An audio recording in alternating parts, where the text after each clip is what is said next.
मैं अक्सर अपने वीडियोस में बोलता हूँ कि आपको विराट कोहली बनना है तो आपको हर वो एक चीज़ करनी पड़ेगी जो विराट कोहली बन रहा है। उसी तरीके से आपको एक सक्सेसफुल डेयरी फार्मर बनना है तो आपको हर वो एक चीज़ करनी पड़ेगी जो एक सक्सेसफुल डेयरी फार्मर कर रहा है।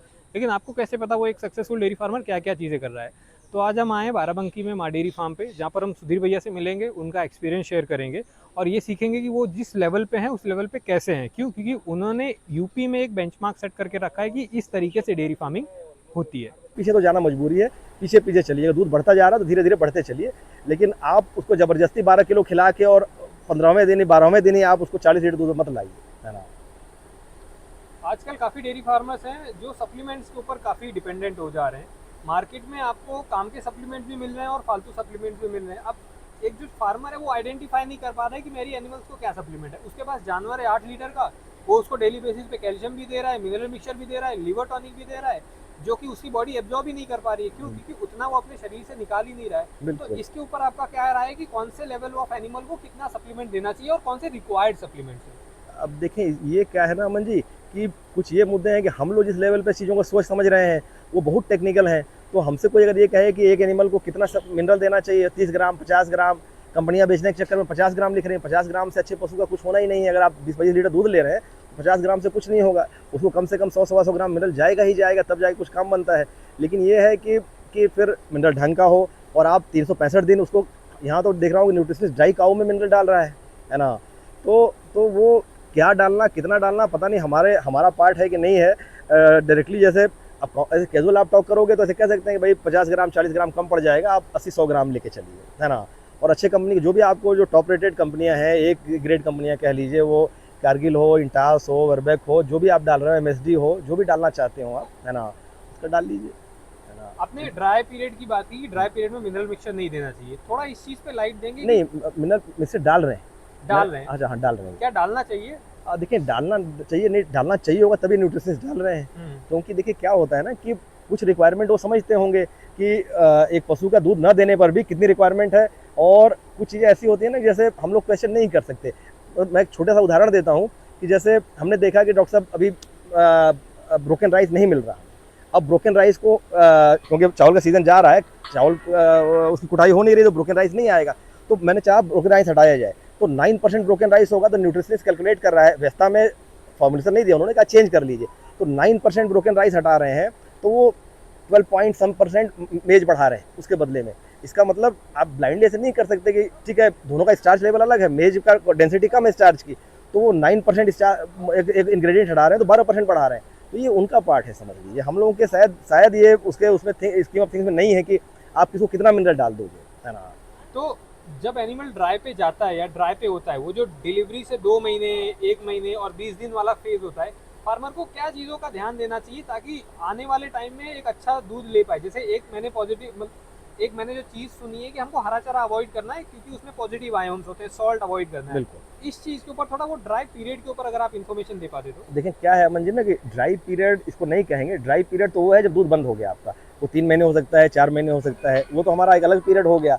और जो अब हम लोग जिस पीरियड की बात कर रहे हैं वो ट्रांजिशन पीरियड आ गया, जब आप उसको ड्राई के बाद आप फिर उसको रेडी कर रहे हो कि अब ऑर्डर डेवलपमेंट शुरू हो जाए। उसका जो अगर उसने कोई आपके जैसे आपके लिवर वगैरह पे कोई फैट इकट्ठा कर रखा हो तो वो मोबिलाइज होकर हट जाए, जिससे कि जब आपको परफॉर्म करने की बारी आए, 4 किलो फीड खाने की कोई प्रॉब्लम नहीं है, जब 14 किलो फीड खाने की बारी आए तब फिर वो लिवर विवर इस तरह परफॉर्म करे। तो उसके लिए फिर ये है कि जैसे छोटी छोटी चीज़ें हैं, कोलिन है, वो यूज़ हो रहा है।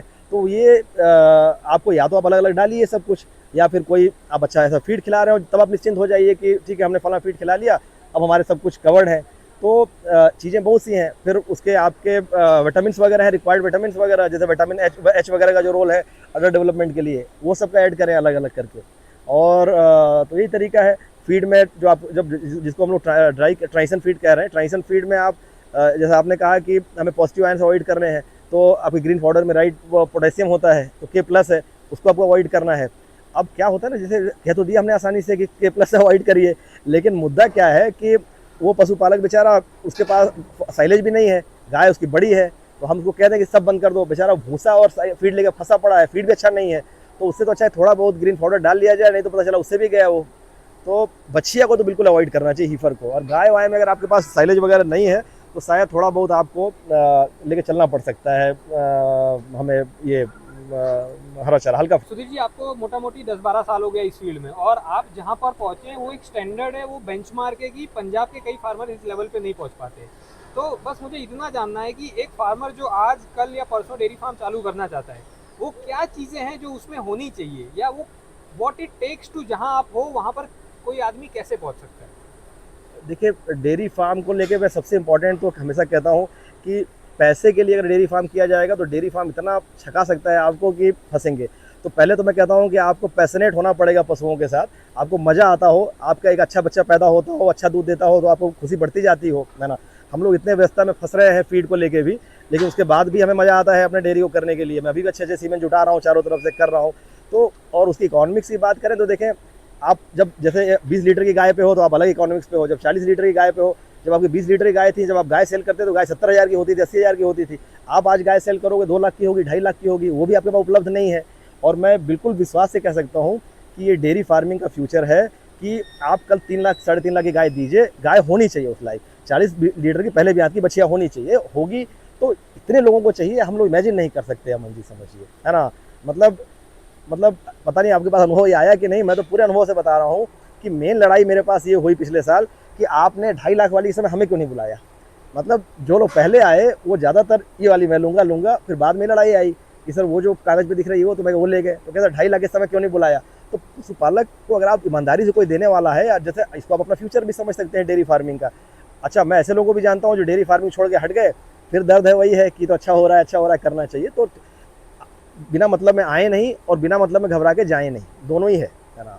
और धीरे धीरे आगे बढ़ेंगे तो चीज़ें बदलेंगी। एक समय है कि गाय 1 लाख की है, एक समय गाय 2.5 लाख की है ना।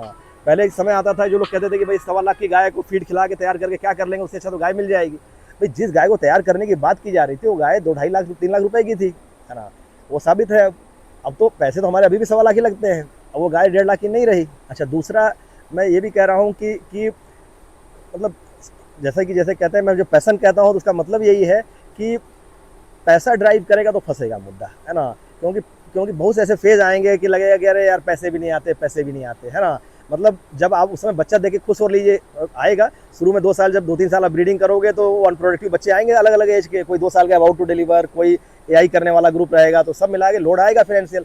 पैसे भी नहीं आएंगे, जब बिना पैसे की मेहनत तभी हो पाएगी जब डेयरी अच्छी लग रही हो।